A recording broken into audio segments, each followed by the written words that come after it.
अपने दैनिक प्रशिक्षण को समाप्त करने के बाद अर्जुन ने अपनी सफाई का काम शुरू किया, जिसे स्वर्ण कंकाल को आत्मसात करने के बाद वह केवल 1 घंटे में पूरा कर सकता था। सफाई खत्म करने के बाद वह तुरंत योगदान भवन की ओर दौड़ पड़ा। हालांकि अर्जुन ने पर्वत में जाकर जड़ी बूटियां खोजने का निश्चय किया था, लेकिन उसे वनस्पति विज्ञान की कोई जानकारी नहीं थी।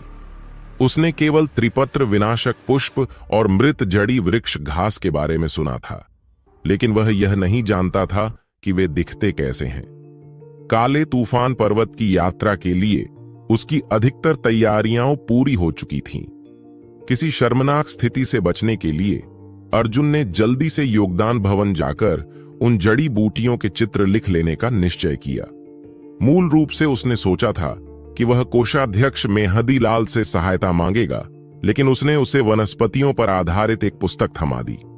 पुस्तक को देखते हुए अर्जुन को पता चला कि इसमें साधारण जड़ी बूटियों का परिचय, उनकी औषधीय विशेषताएं, निवास स्थान और चित्र दिए गए थे। यह पुस्तक उन लोगों के लिए निराशाजनक हो सकती थी जो उच्च स्तर की जड़ी बूटियों की जानकारी चाहते थे, लेकिन अर्जुन की वर्तमान आवश्यकताओं के लिए यह बिल्कुल उपयुक्त थी। जिस तरह साधकों को विभिन्न श्रेणियों में वर्गीकृत किया जाता था, वैसे ही जड़ी बूटियां, हथियार और औषधीय गोलियां भी विभाजित थीं। वे इस प्रकार थीं: सामान्य श्रेणी, पृथ्वी श्रेणी, स्वर्ग श्रेणी, रहस्य श्रेणी, आत्मा श्रेणी और संत श्रेणी। प्रत्येक श्रेणी को पुनः निम्न, मध्य और उच्च स्तरों में विभाजित किया गया था। सौभाग्य से अर्जुन को जिन जड़ी बूटियों की आवश्यकता थी, वे दोनों सामान्य श्रेणी, निम्न स्तर की थीं, इसलिए वे पुस्तक में मौजूद थीं। और क्योंकि वे इतनी निम्न श्रेणी की थीं, उनका मूल्य अधिक नहीं था। योगदान भवन से निकलने के बाद अर्जुन प्रशासनिक कार्यालय गया। आखिरकार वह अभी भी अद्वितीय गुरुकुल का एक सफाई कर्मी था, और यह यात्रा, जिसमें काले तूफान पर्वत तक आना जाना शामिल था, 1 दिन से अधिक समय ले सकती थी। इसलिए उसे अपने कार्य से अवकाश लेना आवश्यक था। प्रशासनिक कार्यालय ने कोई अड़चन नहीं डाली और अर्जुन को 3 दिन की छुट्टी दे दी। अब जब उसकी सारी औपचारिकताएं पूरी हो चुकी थीं, तो वह यात्रा पर निकल पड़ा। काले तूफान पर्वत गुरुकुल से केवल 20 मील की दूरी पर था। चूंकि यह अधिक दूर नहीं था, अर्जुन अक्सर अपने भोजन के लिए यहां शिकार करने आता था, जिससे उसे इस स्थान का भूगोल अच्छी तरह ज्ञात था। इस पर्वत में विभिन्न प्रकार की जड़ी बूटियां पाई जाती थीं, लेकिन चूंकि यह उसका पहली बार जड़ी बूटियां इकट्ठा करने का अनुभव था, उसने पूरी तैयारी कर ली थी। अपने साथ पानी, भोजन, एक कुदाल और एक थैला लेकर वह यात्रा के लिए निकल पड़ा। जल्दी चलते हुए अर्जुन काले तूफान पर्वत पहुंचा और चारों ओर दृष्टि दौड़ाई। यह पर्वत एक प्राचीन दैत्य की भांति प्रतीत हो रहा था, जो आकाश और पृथ्वी के बीच लेटा हुआ था। विशाल, अंतहीन और हरे भरे जंगलों से घिरा हुआ, इसके ऊंचे नीचे पहाड़ी किनारे क्षितिज के पार गर्व से खड़े थे। वहां खड़े होकर अर्जुन ने अपने बालों में ठंडी हवा का झोंका महसूस किया। काले तूफान पर्वत में कई भयावह जंगली जीव रहते थे। कुछ उच्च स्तर के जंगली जीव तो योद्धाओं को भी भागने पर मजबूर कर सकते थे। इसलिए आमतौर पर जब लोग इस पर्वत में जाते तो बहुत अंदर नहीं जाते थे। पहले 30 मील को सुरक्षित क्षेत्र माना जाता था, उसके बाद के 10 मील को खतरनाक क्षेत्र और उससे आगे का हिस्सा जीवन के लिए घातक क्षेत्र कहलाता था। यानी जितना गहरे जाओगे, खतरा उतना ही बढ़ेगा। अर्जुन केवल सामान्य श्रेणी, निम्न स्तर की जड़ी बूटियां खोज रहा था, इसलिए उसे बहुत अंदर जाने की जरूरत नहीं थी।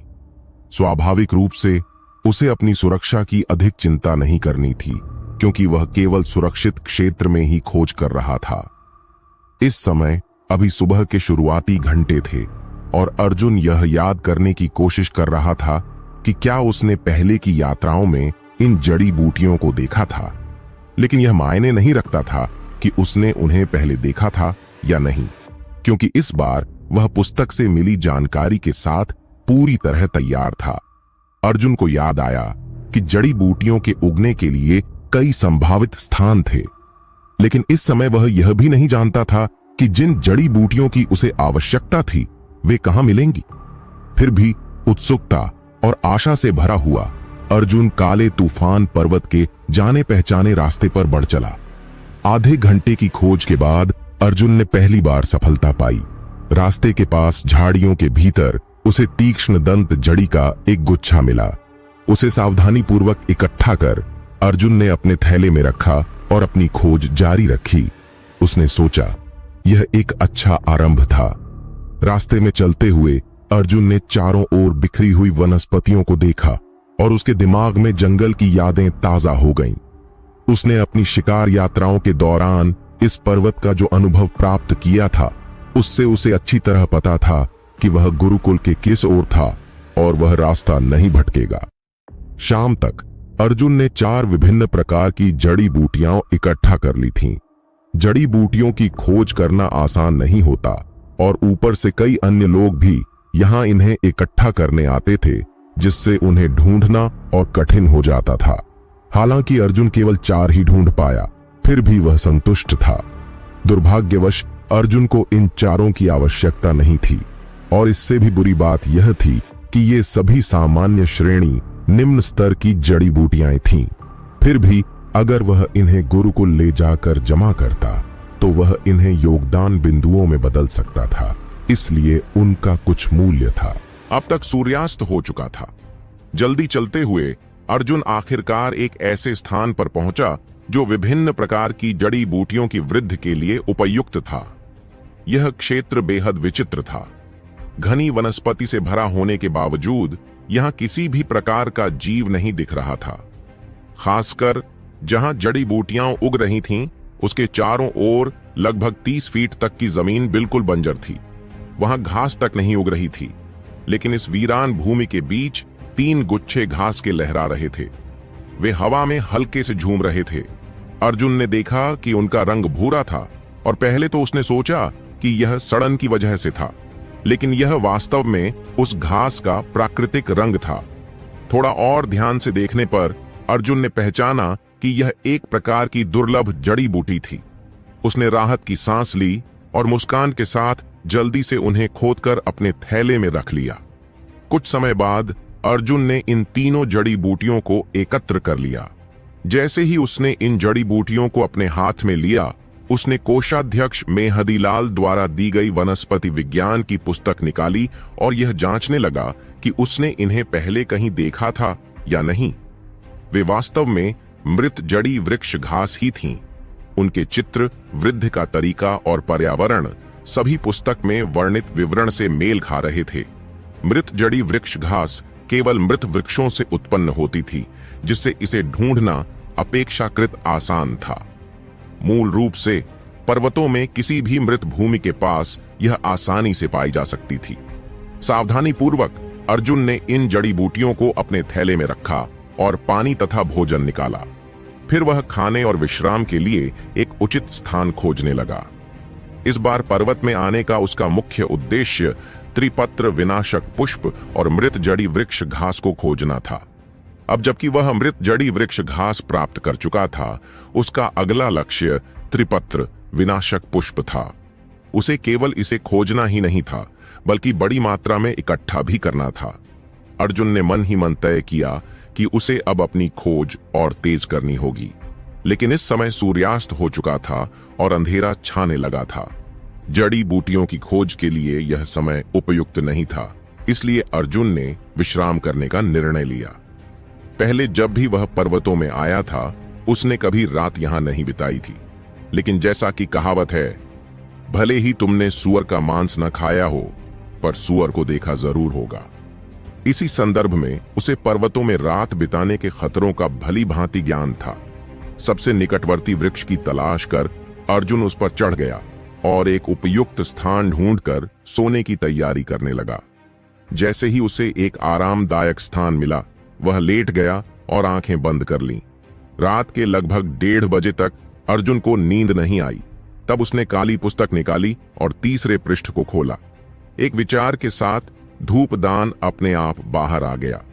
यह भी काली पुस्तक का एक रहस्य था जिसे अर्जुन ने सुलझा लिया था। इसमें संग्रहित किसी भी वस्तु को मनचाही इच्छा से निकाला और वापस रखा जा सकता था। यह मूल रूप से एक संग्रहण पुस्तक थी और धूपदान पहले से ही इसमें रखा हुआ था, इसलिए यह विशेषता उसे बहुत चौंकाने वाली नहीं लगी। लेकिन जो बात अर्जुन की समझ में नहीं आई वह यह थी कि इस पुस्तक में केवल धूपदान ही संग्रहित किया जा सकता था, अन्य वस्तुएं नहीं। इससे उसे यह संदेह हुआ कि क्या यह पुस्तक आत्मा पत्थर थी? क्या आत्मा पत्थरों में सामान्य रूप से कुछ निश्चित वस्तुओं को स्वीकार करने और अन्य को अस्वीकार करने की सीमा होती थी? कुछ समय तक पुस्तक से खेलते रहने के बाद अर्जुन थक कर सो गया। आखिरकार उसने पूरा दिन पर्वत में घूमते हुए बिता दिया था। एक शांतिपूर्ण रात के बाद अगले दिन सुबह जल्दी उठकर अर्जुन ने मजबूत शरीर साधना का अभ्यास आधे घंटे तक किया। अगले 2 दिनों में एक अच्छी सफलता प्राप्त करने के लिए उसे कठिन परिश्रम करना था। उसे यह भी महसूस हो रहा था कि वह एक नए स्तर की दहलीज पर खड़ा है। न केवल उसे अपनी आत्मिक चेतना अधिक तीव्र महसूस हो रही थी, बल्कि उसका शरीर भी पूरी तरह से अपनी सीमा पर पहुंच चुका था।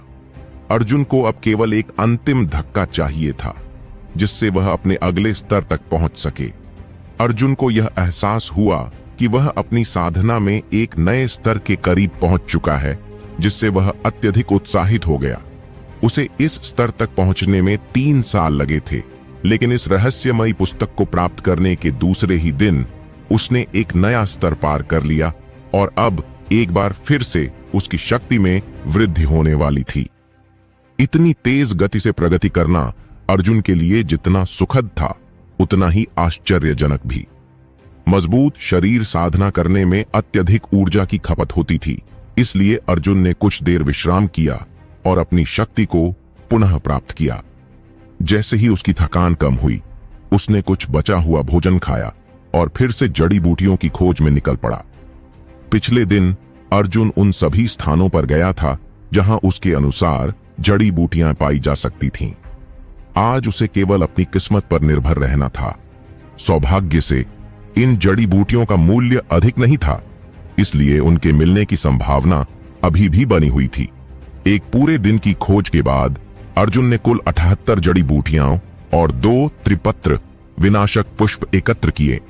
अब उसके पास इतनी मात्रा में जड़ी बूटियां थीं कि वह धूपदान को सक्रिय कर सकता था, लेकिन फिर भी उसे और अधिक की आवश्यकता थी। समय बीतता गया और जल्द ही अंधेरा छा गया। अर्जुन अब तक जाग रहा था, लेकिन यह उसकी थकान के कारण नहीं, बल्कि भूख के कारण था। शुरुआत में उसने कुछ जंगली जानवरों का शिकार करने की योजना बनाई थी, लेकिन पूरे दिन में उसे एक भी खरगोश तक नहीं दिखा। अंततः उसे कुछ छोटे छोटे जंगली फल मिले, लेकिन वे बहुत खट्टे थे। उन्हें खाने के बाद उसकी भूख और बढ़ गई। काश मैंने अधिक चावल के लड्डू साथ रखे होते, अर्जुन ने पछताते हुए सोचा। यह निर्जन स्थान था जहां कोई भोजन मिलने की उम्मीद नहीं थी। उसी समय अर्जुन ने दूर एक आग की हल्की झलक देखी। अचानक उसमें नई ऊर्जा आ गई। उसने तेजी से उठकर उस दिशा में चलना शुरू किया। जो लोग जंगल में आग जलाने की हिम्मत कर सकते थे, वे या तो अज्ञानी होते या उन्हें किसी चीज का भय नहीं होता। इस स्थिति में वे निस्संदेह दुस्साहसी थे। जैसे ही अर्जुन आग के पास पहुंचा, वहां बैठे व्यक्ति ने तेज आवाज में पूछा, कौन है वहां? उस क्षण अर्जुन को महसूस हुआ कि उसके शरीर की मांसपेशियां तन गई हैं और उसकी रीढ़ में एक झुरझुरी दौड़ गई। आग के पास बैठे 2 व्यक्ति सतर्क मुद्रा में थे। एक लंबा और मजबूत था, जबकि दूसरा छोटा था। लंबे व्यक्ति का शरीर गठीला था और उसके हाथ में एक धनुष था, जिसमें पहले से ही तीर चढ़ा हुआ था। उसने अर्जुन की ओर तीर साध रखा था। छोटा लड़का केवल 11 साल का था, लेकिन उसकी आंखें चमकदार और निडर थीं। उसके हाथ में भी एक धनुष था और उसने भी एक छोटा तीर चढ़ा रखा था। हालांकि अर्जुन पर 2 तीर तने हुए थे, फिर भी उसने कोई प्रतिक्रिया नहीं दी। वह सहजता से घूमता रहा, मानो इन धमकियों का कोई महत्व ही ना हो। चिंता मत करो, मैं यहां केवल जड़ी बूटियां इकट्ठा करने आया हूं, अर्जुन ने जल्दी से कहा। यह सुनकर दोनों ने एक दूसरे की ओर देखा। लंबे व्यक्ति ने धीरे धीरे अपना धनुष नीचे किया और छोटे लड़के को भी शांत रहने का संकेत दिया। फिर उसने हंसते हुए कहा, मैं समझा था कि आग ने किसी जंगली जानवर को आकर्षित कर लिया है, लेकिन यह तो सिर्फ एक झूठा डर था। माफ कीजिए, मैं आपको परेशान नहीं करना चाहता था, अर्जुन ने थोड़ा संकोच के साथ कहा और हंस पड़ा। मजबूत शरीर वाले व्यक्ति ने अपना माथा छूते हुए अर्जुन को संकेत दिया, आओ, रातें ठंडी होती हैं और यहां अकेले रहना आसान नहीं होगा। यह सुनकर अर्जुन आग के पास बैठ गया। उस व्यक्ति ने अर्जुन को गौर से देखा और उसके दुबले पतले शरीर को देखकर मन ही मन दया महसूस की। अब जब वे एक साथ बैठे थे तो बातचीत स्वाभाविक थी। बातचीत के दौरान अर्जुन को पता चला कि यह पिता पुत्र की जोड़ी पर्वत के नीचे के गांव में रहती थी और शिकार करके जीवन यापन करती थी। वे बहुत अमीर नहीं थे, लेकिन उनके पास खाने पीने के लिए पर्याप्त साधन थे। हालांकि लड़का छोटा था, लेकिन वह शिकार में निपुण था और अपने पिता के साथ कई बार काले तूफान पर्वत में आया था। इसलिए उनका पर्वत के बारे में ज्ञान अर्जुन से कहीं अधिक था। अर्जुन ने भी उन्हें अपने बारे में थोड़ा बताया। जब उसने कहा कि वह अद्वितीय गुरुकुल का शिष्य है, तो मजबूत व्यक्ति चौंक गया, जबकि छोटा लड़का अत्यधिक उत्सुक हो गया और अपनी चमकदार काली आंखों से अर्जुन को बार बार देखने लगा। उस व्यक्ति ने कहा, मेरा बेटा भी एक योद्धा बनना चाहता था, लेकिन उसमें पर्याप्त प्रतिभा नहीं थी, इसलिए उसे अस्वीकृत कर दिया गया। इस कारण वह तुम लोगों की बहुत पूजा करता है। यह सुनकर अर्जुन को अपने पिछले 3 वर्षों की याद आ गई। यह बात उसके दिल को छू गई और उसने स्नेहपूर्वक लड़के के सिर को हल्के से सहलाया। जब अर्जुन कुछ कहने ही वाला था, तभी उसका पेट जोर से गरज उठा। छोटा लड़का कुछ पल के लिए हक्का बक्का रह गया और फिर जोर से हंस पड़ा। उसने अपने थैले से कुछ सूखी रसद निकाली और अर्जुन की ओर बढ़ा दी। यह देख अर्जुन का मन फिर से भावुक हो गया, लेकिन उसने तुरंत लेने से इनकार कर दिया। उसने ताकतवर व्यक्ति की ओर देखा, जिसने मुस्कुराते हुए कहा, ले लो, ऐसा लगता है कि तुमने आज कुछ खाया नहीं है। इस बार अर्जुन ने बिना कोई संकोच किए वह भोजन ग्रहण किया और जल्दी जल्दी खाने लगा। कुछ और देर बातचीत करने के बाद तीनों आग के पास सोने चले गए। हालांकि अर्जुन ने पूरी तरह गहरी नींद नहीं ली। अगर कोई खतरा पिता पुत्र की ओर आता तो वह तुरंत सतर्क हो जाता। उसने इसे अपने भोजन के बदले एहसान चुकाने का एक तरीका भी माना। सौभाग्य से रात शांति से बीत गई और कोई अप्रिय घटना नहीं हुई।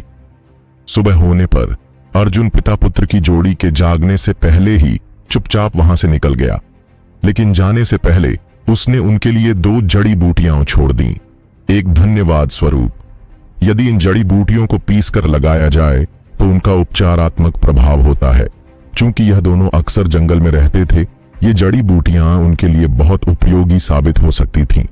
पूर्व दिशा से बैंगनी ऊर्जा बढ़ रही थी और अर्जुन ने मजबूत शरीर साधना का अभ्यास आधे घंटे तक किया। अभ्यास समाप्त करने के बाद उसने गहरी सांस ली और बैंगनी ऊर्जा को अपने अंदर खींचा। अचानक उसकी मेरिडियन कंपन करने लगी और उसके शरीर में गर्माहट की लहर दौड़ गई। ऊर्जा उसके मेरिडियन में अनवरत घूम रही थी। मजबूत शरीर 5वां स्तर।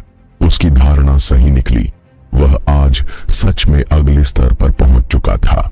अर्जुन अत्यंत प्रसन्न था और अपने शरीर में मौजूद स्वर्ण कंकाल के प्रति पहले से भी अधिक आभार महसूस कर रहा था। हालांकि उसे यह स्वर्ण कंकाल अधिक समय पहले नहीं मिला था, लेकिन इसकी वजह से उसने 2 बार स्तर पार किया था। यह गति वास्तव में बेजोड़ थी और यह सब तब हुआ था जब उस पर कई तरह की सीमाएं लगी हुई थीं। अगर वह निर्बाध रूप से अभ्यास कर पाता तो उसकी प्रगति कितनी तेज होती। इस विचार ने अर्जुन को आश्चर्यचकित कर दिया। हालांकि अंततः मजबूत शरीर केवल एक सच्चे योद्धा बनने की नींव था। शुरुआती चरणों में अभ्यास करना अपेक्षाकृत आसान था, लेकिन जितना ऊंचा स्तर होगा उतना ही कठिनाई भी बढ़ेगी। थोड़ा विश्राम करने के बाद अर्जुन फिर से जड़ी बूटियों की खोज में निकल पड़ा। आज का दिन भी उसके लिए सफल रहा। उसने दर्जन भर से अधिक जड़ी बूटियां इकट्ठी की और एक मोटे खरगोश का शिकार कर लिया, जिससे उसके भोजन की समस्या हल हो गई। यह उसके पर्वत अभियान का 3रा दिन था और वह 10 मील के सुरक्षित क्षेत्र के अंत तक पहुंच चुका था। इससे आगे जाना उसके लिए खतरनाक था, क्योंकि उसकी वर्तमान शक्ति को देखते हुए वह इन खूंखार जानवरों के लिए केवल शिकार ही बन सकता था। हालांकि वह अधिक अंदर नहीं गया, फिर भी उसकी उपज अच्छी रही। उसने 20 से अधिक प्रकार की जड़ी बूटियां इकट्ठी कर ली थीं और पिछले 2 दिनों को मिलाकर कुल 40 प्रकार की जड़ी बूटियां उसके पास थीं, जिससे उसकी यात्रा अत्यंत लाभकारी साबित हुई। लेकिन दुर्भाग्यवश जिन 2 मुख्य जड़ी बूटियों की उसे आवश्यकता थी, वे अब भी बहुत कम मात्रा में थीं। 3 दिनों में 40 प्रकार की जड़ी बूटियां इकट्ठा करना कोई साधारण उपलब्धि नहीं थी। भले ही वे सभी सामान्य श्रेणी निम्न स्तर की थीं, लेकिन फिर भी वह उन्हें योगदान बिंदुओं में बदल सकता था। लेकिन इस प्रक्रिया में उसका बहुत सारा अभ्यास का समय बर्बाद हुआ, जिससे उसे कुछ हद तक नुकसान भी हुआ। अब दोपहर हो चुकी थी और अर्जुन उस रास्ते की ओर बढ़ने लगा जो उसे अद्वितीय गुरुकुल वापस ले जाएगा। अर्जुन को केवल 3 दिनों की छुट्टी मिली थी, इसलिए उसे अगली सुबह से पहले वापस लौटना था, अन्यथा उसे कठोर दंड का सामना करना पड़ सकता था। अर्जुन को पूरा विश्वास था कि वह अंधेरा होने से पहले गुरुकुल पहुंच जाएगा। आखिरकार वह केवल 100 मील की दूरी पर था, जो बहुत अधिक नहीं थी। उसके मन में काली पुस्तक के 3रे पृष्ठ को लेकर बहुत उत्सुकता थी।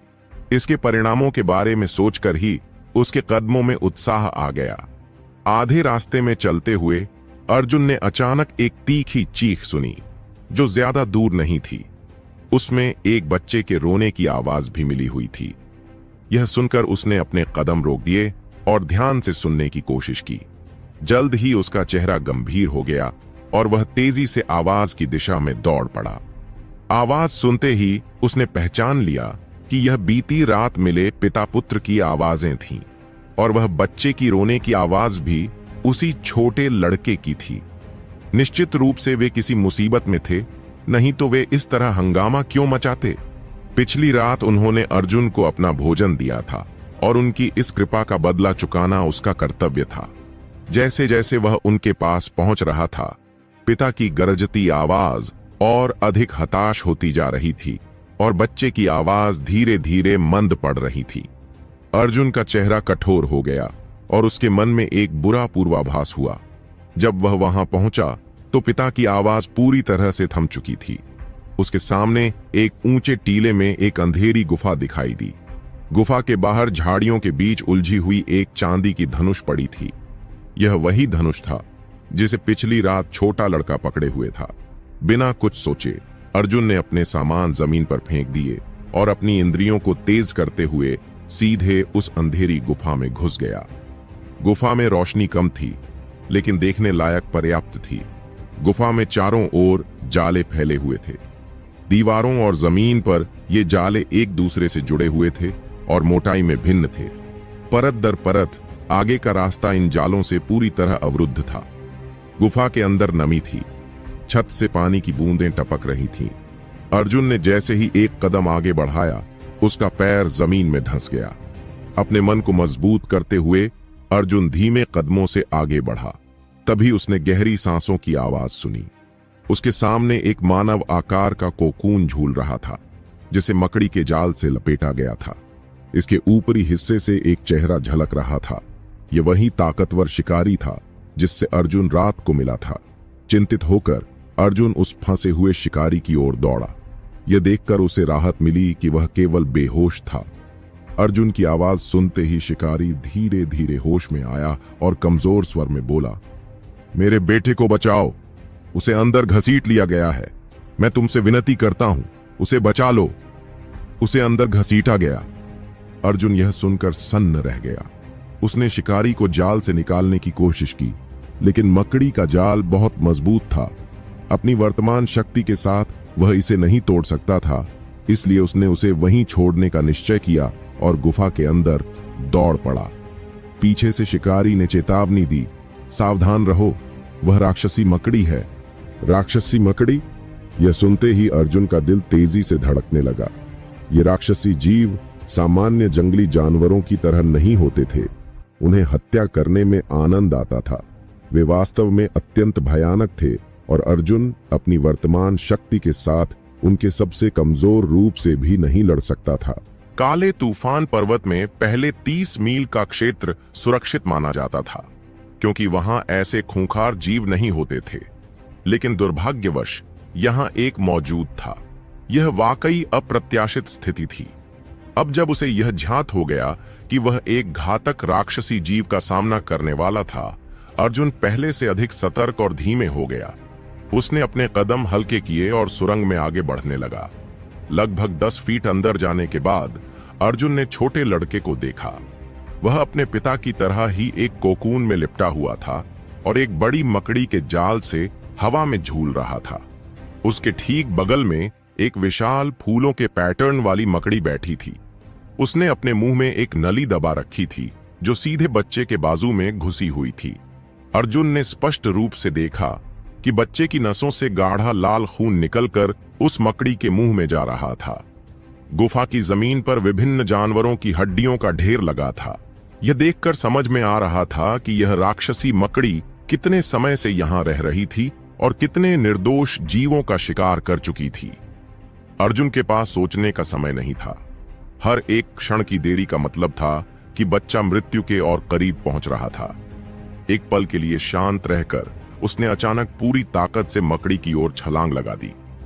अर्जुन की अचानक की गई इस हरकत से विशाल फूलों के पैटर्न वाली मकड़ी पूरी तरह से चौंक गई। जैसे ही अर्जुन आगे बढ़ा, उसके प्रहार से मकड़ी की ओर फैला हुआ जाल फट गया और पूरी गुफा हिल उठी। मकड़ी भी अर्जुन के साथ नीचे गिर गई और उसी समय छोटे लड़के का कोकून भी टूटकर जमीन पर आ गिरा। अचानक हुए इस हमले से मकड़ी बेहद क्रोधित हो गई। उसकी 8 लंबी बालों से ढकी टांगें जमीन पर जोर से पटकने लगीं और उसकी सारी आंखें अर्जुन पर केंद्रित हो गईं। अभी अर्जुन ठीक से खड़ा भी नहीं हो पाया था कि मकड़ी ने एक ही छलांग में उस पर हमला कर दिया और उसे जमीन पर दबोच लिया। गुस्से में अर्जुन ने अपनी पूरी ताकत से एक मुक्का मकड़ी के गले पर जड़ दिया। इस हमले से वह कुछ क्षणों के लिए स्तब्ध हो गई, जिसका लाभ उठाते हुए अर्जुन ने एक जोरदार किक मारी, जिससे मकड़ी हवा में उछलकर दूर जा गिरी। अर्जुन एक ही झटके में खड़ा हो गया और सतर्क मुद्रा में नीचे झुक गया। उसकी आंखें पूरी तरह से मकड़ी की हरकतों पर केंद्रित थीं। इस छोटे से संघर्ष के बाद अर्जुन का तेजी से धड़कता हुआ दिल थोड़ा शांत हुआ। अब उसे यह समझ आ गया कि यह राक्षसी मकड़ी बहुत अधिक शक्तिशाली नहीं थी। अगर यह उच्च कोटि की होती तो अर्जुन के लिए इससे लड़ना असंभव हो जाता। यह शायद पहले स्तर की राक्षसी मकड़ी थी। हालांकि यह मकड़ी भले ही पहले स्तर की हो, लेकिन अर्जुन की वर्तमान शक्ति के लिए यह फिर भी एक कठिन प्रतिद्वंद्वी थी। दोनों अपने प्रतिद्वंद्वी को परख रहे थे, लेकिन मकड़ी अधीर होती जा रही थी। और केवल वही नहीं, अर्जुन को भी जल्द से जल्द इस लड़ाई को खत्म करना था। छोटे लड़के ने बहुत अधिक खून खो दिया था और जहर उसके शरीर में फैल रहा था। अगर अर्जुन जल्द कुछ नहीं करता तो उसे बचाना असंभव हो जाएगा। अचानक मकड़ी ने अपना मुंह खोला और एक लंबा चांदी जैसा जाल अर्जुन की ओर उगल दिया। यह उसके हमले की शुरुआत थी। पहले ही अर्जुन इस जाल की ताकत को देख चुका था, इसलिए वह पहले से ही सतर्क था। उसने तुरंत एक करवट ली और बाल बाल बच गया। मकड़ी ने अर्जुन के बच निकलने पर कोई प्रतिक्रिया नहीं दी और फिर से अपने जाल छोड़ने लगी। जब तक अर्जुन को यह एहसास हुआ कि वह उसे लक्ष्य नहीं बना रही, तब तक बहुत देर हो चुकी थी। पूरी गुफा जालों से भर चुकी थी, जिससे उसके बाहर निकलने के सारे रास्ते बंद हो गए। क्या यह मुझे मरने तक लड़ने पर मजबूर कर रही है? अर्जुन हल्के से हंसा और उसकी पहले की घबराहट पूरी तरह से समाप्त हो गई। अब उसकी हड्डियों तक में एक नया जोश भर गया था और उसके अंदर का जुनून पूरी तरह जाग उठा। अब इस स्थिति में अगर उसने मकड़ी को नहीं मारा तो वह खुद भी नहीं बच पाएगा। समय बहुत कम था। अर्जुन कोई और देरी नहीं कर सकता था।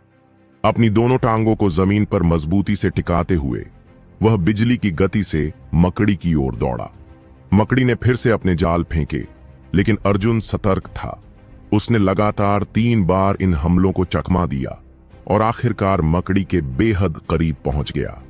लेकिन जैसे ही उसने मुक्का मारने के लिए हाथ उठाया, मकड़ी ने अपने सामने की 2 लंबी टांगों को उठाया और उन्हें अर्जुन की ओर धकेल दिया। अर्जुन के पास खुद को बचाने का कोई दूसरा उपाय नहीं था, इसलिए उसने अपने हाथ आगे कर दिए। मकड़ी की तीखी टांगें उसके हाथ में गहरे तक ढस गईं। अर्जुन दर्द से चीख पड़ा, लेकिन फिर भी वह भयभीत नहीं हुआ, बल्कि उसके भीतर एक अलग ही रोमांच पैदा हो गया। उसके शरीर की सारी हड्डियां झंझना उठीं और उसके पूरे शरीर में एक गर्माहट दौड़ गई। अब देखता हूं कौन जीतता है। अर्जुन गरजा और अपनी पूरी ताकत से मकड़ी पर हमला करने के लिए आगे बढ़ा। अर्जुन का घूंसा हवा को चीरता हुआ विशाल फूलों के पैटर्न वाली मकड़ी की बाईं आंखों पर पड़ा, जिससे 2 आंखें तुरंत नष्ट हो गईं। मकड़ी भयभीत हो उठी। उसकी सीमित बुद्धिमत्ता के बावजूद वह इस खूनी मानव से डरने लगी, जिसके हाथ से खून टपक रहा था। उसने अपनी टांगें अर्जुन के हाथ से निकालने की कोशिश की, लेकिन अर्जुन की मांसपेशियां इतनी कस गई थीं कि मकड़ी अपनी टांगें खींच नहीं पा रही थी। दूसरा घूंसा भी तुरंत आया और 2 और आंखें फूट गईं। मकड़ी दर्द में चीख उठी। उसने जमीन पर अपने पिछले पैरों से खरोंचें डालीं और पूरी ताकत से खुद को छुड़ाने की कोशिश करने लगी। हताश होकर उसने अर्जुन पर वार किया, जिससे उसकी बाहों पर कई हल्की खरोंचें आ गईं। हालांकि वे गहरी नहीं थीं, लेकिन उनसे खून बहने लगा। लेकिन यह दर्द अर्जुन के उत्साह को और बढ़ा रहा था। उसके शरीर में अद्भुत ऊर्जा प्रवाहित हो रही थी। उसके चेहरे पर एक ठंडी और निर्दयी मुस्कान फैल गई और उसने लगातार मकड़ी के सिर पर घूंसे बरसाने शुरू कर दिए। लगातार हमलों से मकड़ी का सिर दरारों से भर गया और उसके शरीर से हरी भरी चिपचिपी तरल पदार्थ बाहर निकलने लगी। मकड़ी ने दर्द भरी चीख निकाली, लेकिन वह मरने का इंतजार नहीं करना चाहती थी। उसने अपने मुंह से कई धागों को बाहर निकाला और अर्जुन को लपेट लिया। हालांकि इस समय मकड़ी इतनी बुरी स्थिति में थी कि उसका सिर लगभग फटने वाला था। अगर वह राक्षसी जीव न होती, जिसकी जीवन शक्ति असाधारण होती है, तो वह कब की मर चुकी होती। अब जब अर्जुन जाल में फंस चुका था, फिर भी उसके अडिग हमलों के कारण मकड़ी धीरे धीरे थम गई और अंततः निष्क्रिय हो गई। अर्जुन ने कभी नहीं सोचा था कि वह किसी राक्षसी जीव से जीत सकता है, लेकिन आज उसने न केवल बचाव किया, बल्कि एक को मार भी डाला। यह भले ही पहले स्तर का राक्षसी जीव था, लेकिन फिर भी यह एक मजबूत शरीर 5वें स्तर के योद्धा के लिए एक कठिन प्रतिद्वंद्वी था। हालांकि अर्जुन की चोटें हल्की नहीं थीं, लेकिन उसे दर्द का कोई अनुभव नहीं हो रहा था, मानो कुछ हुआ ही न हो। पुष्टि करने के बाद कि मकड़ी मर चुकी थी, अर्जुन ने अपने हाथ से उस टांग को निकाला जो उसकी बाह में ढंसी हुई थी। जैसे ही उसने इसे निकाला, गर्म खून बहने लगा। बिना रुके उसने अपने शरीर को जकड़ने वाले मकड़ी के जाल को तोड़ा और तुरंत छोटे लड़के की ओर भागा। उसे सावधानी पूर्वक उठाकर अर्जुन उसे गुफा से बाहर ले गया। इसी बीच शिकारी भी अपने कोकून से किसी तरह बाहर निकल आया था और जैसे ही वह अंदर जाने वाला था, उसने खून से सने अर्जुन को अपने बेटे को बाहर लाते देखा। इसका क्या हुआ? शिकारी ने घबराकर पूछा। इसने बहुत अधिक खून खो दिया है और जहर भी फैल रहा है, अर्जुन ने जवाब दिया। गुफा के बाहर पहुंचकर अर्जुन ने बच्चे को जमीन पर लिटाया और जल्दी से अपने बैग से कुछ जड़ी बूटियां निकाली। उन्हें चबाने के बाद उसने शिकारी से कहा, इन्हें चबाकर नरम करो और फिर इसे खिलाओ।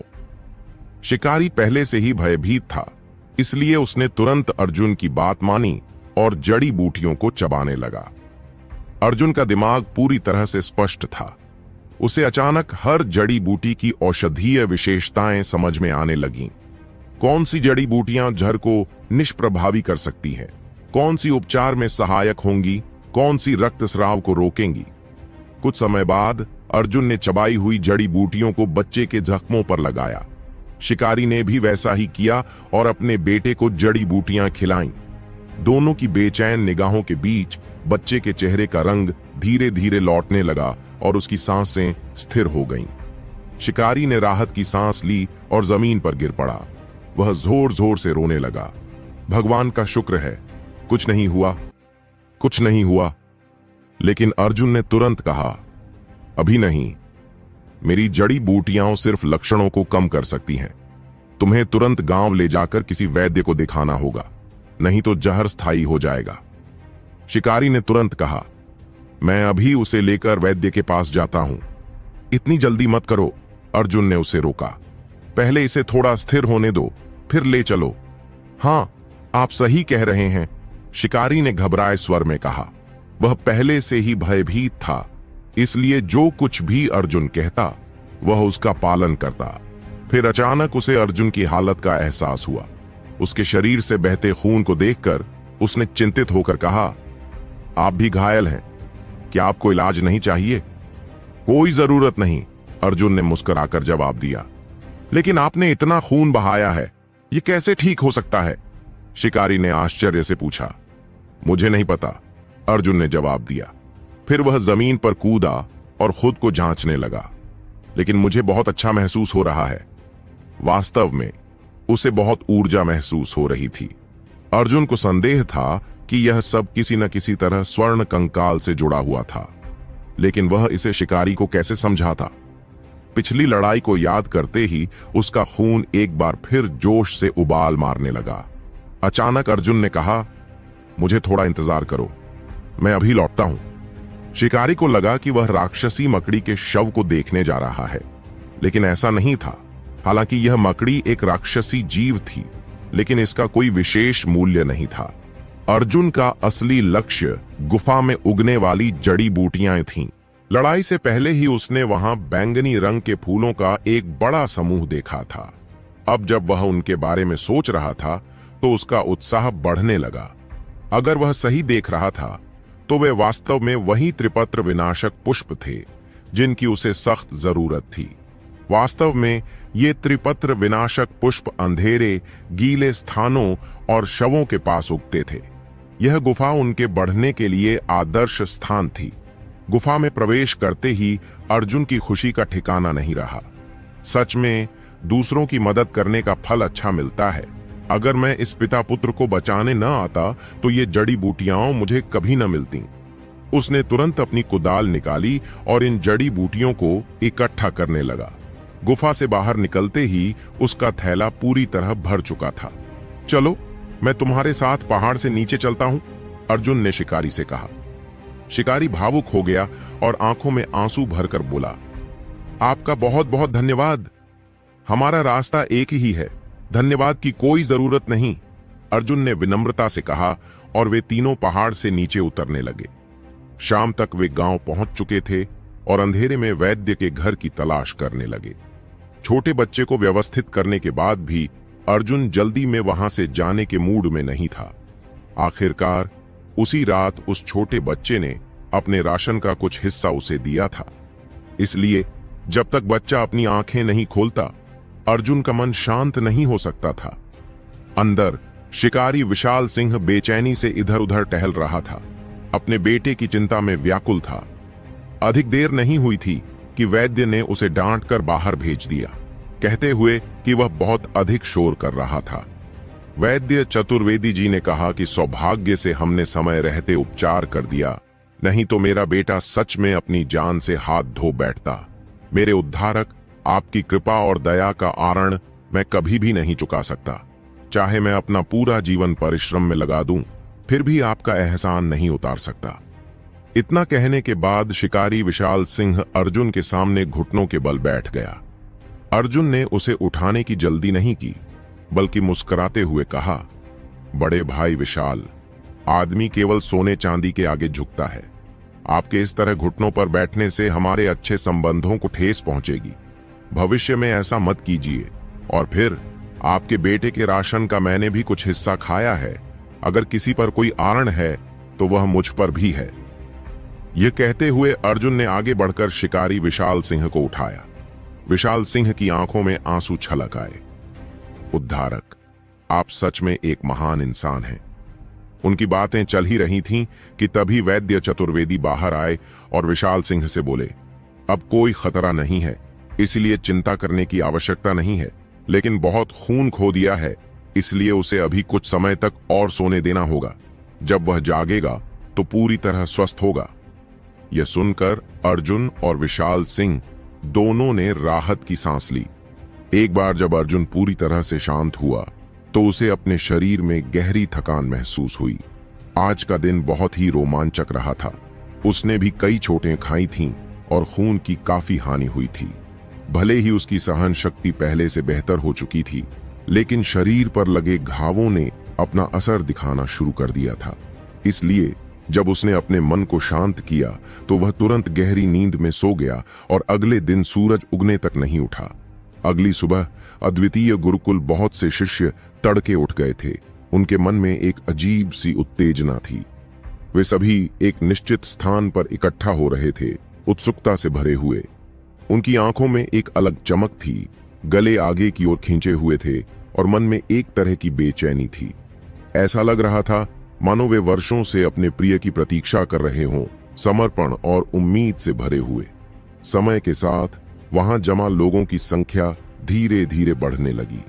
ऐसा लग रहा था जैसे वे किसी मानसिक संकेत से जुड़े हुए हों, क्योंकि अचानक ही सभी ने अपनी गर्दन घुमाकर एक ही दिशा में देखना शुरू कर दिया।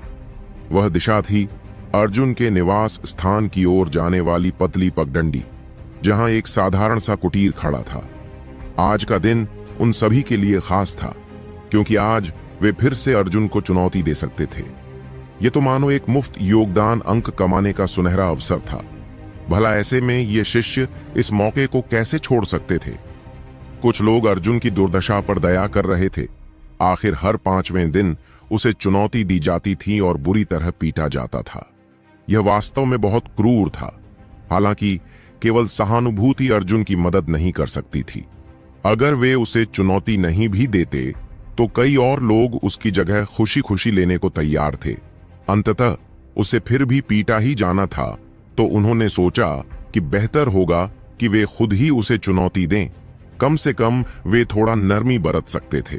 जब उन्होंने इस दृष्टिकोण से सोचा तो वे सभी अपनी किस्मत आजमाने आ पहुंचे।